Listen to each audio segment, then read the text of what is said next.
Hey guys, welcome back to INSANEBRIT Gaming. I am the INSANEBRIT, and today we're going to be talking a little bit about Battlefield 6. I reported on it a while ago, over a year ago actually, I believe it was, coming to the PS5.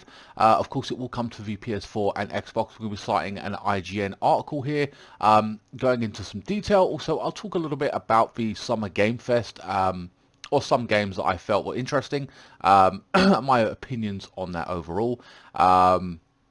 So first and foremost, DICE has announced that the much rumoured and repeatedly leaked Battlefield 2042, a near-future FPS set amid a worldwide ecological disaster, it will arrive on PC, PS5, Xbox Series X and S, PS4 and Xbox One on October 22nd, 2021.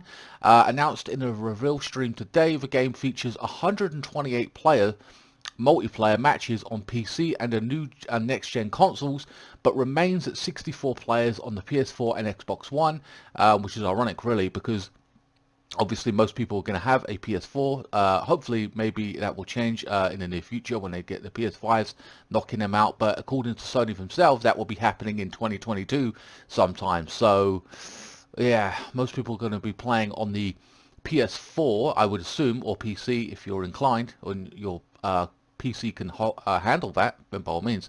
It builds on environmental disasters into its matches, sandstorms and tornadoes. I think there was sandstorms in the previous one, or one of the ones that I played a couple of years ago.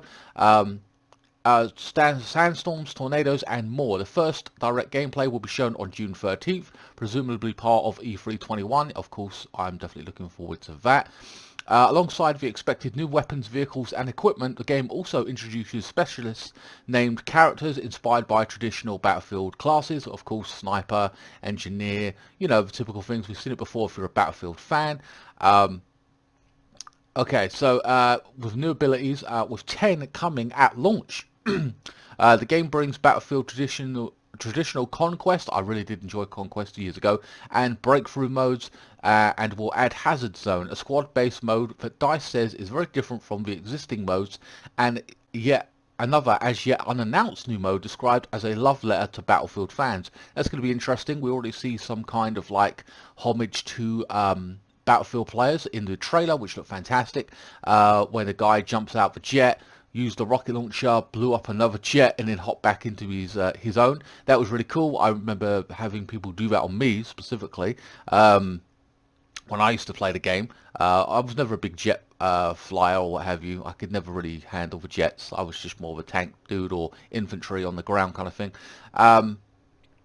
As you might expect, from a modern AAA shooter, EA is building a live service element into the game with seasons that push forward the narrative of the game, which include a battle pass with a free and premium tiers. I remember buying that years ago as well. I would say it's well worth it, at least in my opinion. The first year of the game will comprise of 4 seasons, 4 battle passes, and 4 new specialists, among other additions. You can read much more, blah blah blah. Okay, so now we're trying to send me to other articles and stuff, whatever, blah blah blah, which doesn't make logical sense. However, what does disappoint me is the fact that this game, that while it does look fantastic, and I do love the futuristic element or modern shooter, rather than what Call of Duty might be going for. I don't know if they're going to World War II. Some people prefer that, some people enjoy that aspect of it. Personally, me, I don't really enjoy it. I mean, given the option that Battlefield's going to be there with a modern type shooting, and possibly with this new I say new, but the live service or seasons now that's crept into the or has done very well for Call of Duty. I would not blame EA for implementing the seasons and all that kind of stuff into the Battlefield concept and pushing, as I said, that narrative. What they're not saying here, unfortunately, is there will be no campaign mode, which is a real shame. They do fantastic campaigns. You know, Battlefield 4, one of my absolute favorite. Great acting, great story. I really did enjoy it, even though that was all them years ago. It still holds up today, at least I feel. And it's a shame that they're not going to have a campaign, which, you know, really, for me, I'm a campaign person. I do love the online. I do that with COD. I did it with the last Battlefield.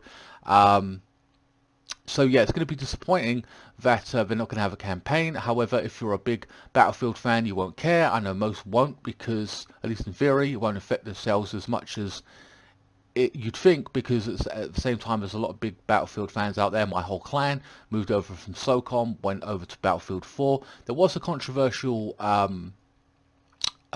thing of the last Battlefield game, where essentially they, put a woman as the main character. A lot of people didn't like that, and they kind of were headstrong over at EA. And essentially, what they did was, is the head of I don't know if they're still head of Xbox, not Xbox, head of EA or whatever, basically said if you don't like it, don't buy the game. And of course, rather than delta to people's concerns or annoyance at it or whatever it may be, they went with their narrative, and they're free to do that at the end of the day. Essentially, when you say that, you come out and you're headstrong and say don't buy the game. Essentially, that's what people did. And I will give you two examples of this. My whole clan, like, well, there's probably about 200 members now at this point, but at the same time, I remember about 80 people on my friends list like played Battlefield kind of thing. It was, really big. We got more people in the community from Battlefield, and we played Battlefield 4. It was really, really good. And then when this Battlefield 5 came out, and all this happened, and then people said, oh, the guy said basically don't buy the game. Essentially, no lie, I didn't pick up the game. And a lot of my clan didn't either. We didn't transition over to that Battlefield, and so yeah, it kind of did affect sales. Okay, that's just one example, and surely that won't affect it. Well, at the same time, by EA's own standards, they came out and said that Battlefield 5 didn't sell as well as it should have, and they blame marketing for it. Well, again, when you're headstrong and you say to people in the community who love your game or fans of your game, don't buy the game, and you're being headstrong over it, well, people are going to say, okay, fuck you. And there's other options out there like Call of Duty, or maybe they play something else. You're not the only game out there. Maybe they jump to Fortnite. Whatever, Rocket League, whatever multiplayer game is out there, you know what I mean? Apex Legends. There are so many free-to-play games now, especially with Warzone, that you can't really afford to be like that anymore, because people will take note of your actions, your what you say, and then say, you know what, fuck you, I won't give you my money. And it don't transition to a whole, essentially goes into a whole community, because one person thinks that way, it will transition to other people, you know what I mean? And they influence their friends not to buy it, or say, you know what, I'm not going to invest in it, I'm going to go to this game, I enjoy this a lot more. And that's essentially what happens. So it will affect your sales. This time they haven't really done anything like that. I think it is a big disappointment they're not going to have a campaign. Now, if you look at the pricing, and this is where it kind of annoys me a little bit when it comes to pricing, if I can go to my Twitter, because I did write down I just tweeted it out, the prices of the of this Battle Pass. Where is it now? If I can just find it. Okay, so the standard game on PlayStation 4 is £60. Again, there's no campaign, that's standard. The gold edition is $89.99, so call it 90, but that includes a 1-year game pass, 1-year battle pass, sorry, and a PS5 upgrade. And then the ultimate edition is £110 with a 1-year pass, PS5 upgrade, and you get a midnight bundle. And let's face it, if you're going to buy Battlefield, most people will buy the £90 version for the PS5 version. Eventually, I feel they're going to get a PS5 plus the map pack. So on average, you're looking at most gamers will have to fork out £90 for this one game. Now, don't get me wrong, if you're a Battlefield fan, you will love this game, and you will go, yeah, I'm a fan, £90 is nothing to me. I've essentially, been waiting a couple of years for this, so you'll invest X, Y, and Z, it's nothing to you. But for hardcore gamers, and some of the casuals will pick it up as well and enjoy it for what it is, multiplayer, blah, blah. But for for hardcore gamers like myself, or what have you, who play multiple games, or especially if you buy new, that's a lot of money just for one game, for multiplayer only. I often pick up I remember when Battlefield came out and Call of Duty that year they came out at the same time. I would on average pick up both of them. Now they've got seasons and stuff like that. I'm trying to complete season on COD. We got I'm trying to season 4 coming out on Call of Duty as well, which I'm really looking forward to playing. It's going to be annoying to split my time between the two games, and then of course you've got people saying, oh, where stick to Call of Duty, do I jump to Battlefield when that comes out? I don't know. It's going to be interesting, because I do enjoy Battlefield, and I know it's ironic me saying that, because a lot of you will go, well, why don't you play Warzone? I don't know. I'm one of those people. I'm just weird that way. If I've got an option to play a fast-paced action COD, then I will. Um, so when it comes to Battlefield, I do want to play it and see what it's all about. Whether I stick to it or not, I don't know. But I did definitely enjoy the previous Battlefield. So yeah, guys, that is Battlefield 6 coming out. I'm looking forward to it. It's coming out this year. I'm kind of annoyed at the fact that um, no one's got a PS5 yet, really, or you know, you have to wait and then all the rest of it. So I'm still going to be doing the upgrade situation, which kind of annoys me. Um, yeah, because I'm going to have to pay out more for that and then just simply sit there waiting for it. And if you don't, and you can't really afford to do that, because if you pay the £60 version, then you get a PS5, you're stuck on the PS4 version, which is going to suck. You won't be able to have, will not be able to have those big maps with 164 players or whatever it is. So yeah, I want to talk a little bit about, I could make a separate video, but I'm not going to do that. I want to talk about the Summerfest thing we had recently. Essentially a couple of games that were there that it kind of interest me. We had Elden Ring that came out. Again, not my type of game, but it does look beautiful. Sorry guys, I've got all this advertisement simply mixed in with my goddamn tweet, so it's kind of annoying me. So essentially I said, tweeted out, you know, it's basically Dark Souls and Skyrim, you know, equals you get Elden Ring kind of thing. It does look awesome. The dragons look pretty cool. I think, well, the dragons looked okay. I felt that the dragons in Monster Hunter World Iceborne look better, but hey, that's just my opinion. Again, it does look like a cool game, but again, it's not something I would ever touch personally because it's not my type of game. You know, it felt like though it was mostly an indie show. I won't lie. You had something called Despolite. The graphics looked crappy to me. I didn't really like that. I thought, good God, imagine playing that in 4K. So if I can just find, there's one particular game, Last Stop, looked interesting to me. Where basically it's a choice-based game. I think something to do with the subway or what have you. There was some British voice acting in there, so that kind of looked funny to me. It sounded funny to me, you know, with these British accents running around in the game. I think like one of the last ones that I played was like, oh, Sherlock Holmes or what have you, with a British accent. But yeah, that typical London accent. So that kind of interested me. It's like a choice-based game from what I understand.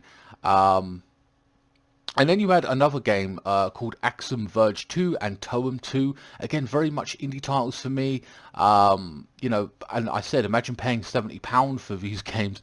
But let's be real, you know, these types of games are going to come to Xbox Game Pass or PSN, because there's no way. I felt a lot of those games essentially would come to Xbox Game Pass or Games with Gold or PSN for free, because there's no way I was going to pay money for those types of games. And I felt the whole show was kind of built on the indie gaming, like more or less it just kind of felt like to me, with one or two things happening here and there. Some people are of the opinion that, you know, it was really good, blah, blah, blah, and then you got the E3 is kind of irrelevant now, and I thought, well, no, it's not really irrelevant. I think that E3 still should exist, and I think that if Sony wants to skip it, that's up to them.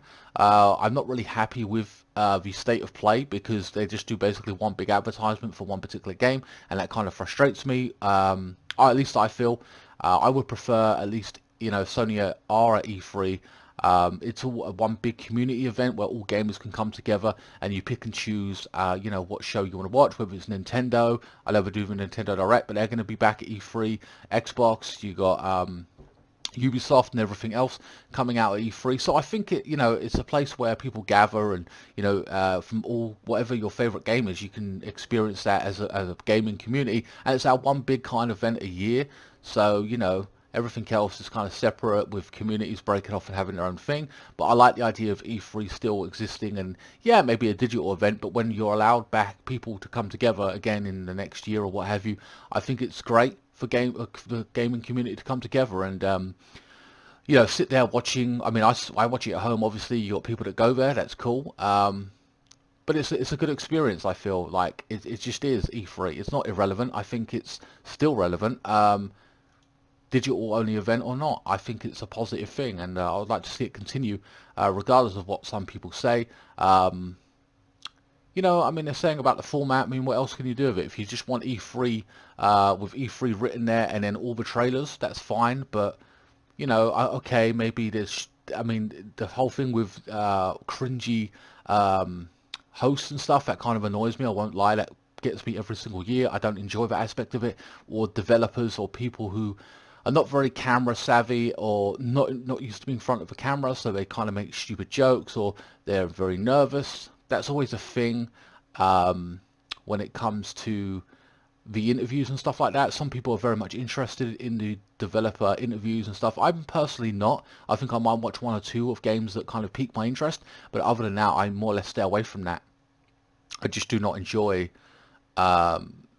hearing them talk too much about the game. I prefer the trailer, judging it for myself and whether I pick it up or not. They never really influence me too much. And it's like, I suppose the devil's in the details, so they provide you with more information.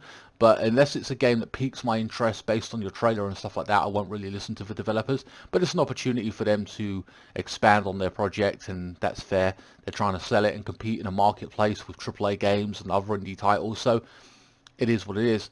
Anyway, guys, let me know in the comment section below, what did you think of the Summer Fest? Did you enjoy it? Did you think it's too much indie games? Will you be picking up Battlefield 6, or are you going to be sticking to COD? Will you be buying both Call of Duty? Which one do you think you're going to be playing on most, Battlefield or COD, assuming you pick up both? Are you annoyed that there's no campaign? Because I damn sure am, and I'm disappointed in the prices, because those prices don't seem to have dropped or anything like that reflected in the price. We're getting the same pricing even though there's campaign, so I'm paying the same price for less content, which don't make sense. So Call of Duty might provide you a more value for option kind of thing if you pay the same amount and get a campaign as well, but even then they're only 5 to 7 hours long. That's just a given. That's the way it is.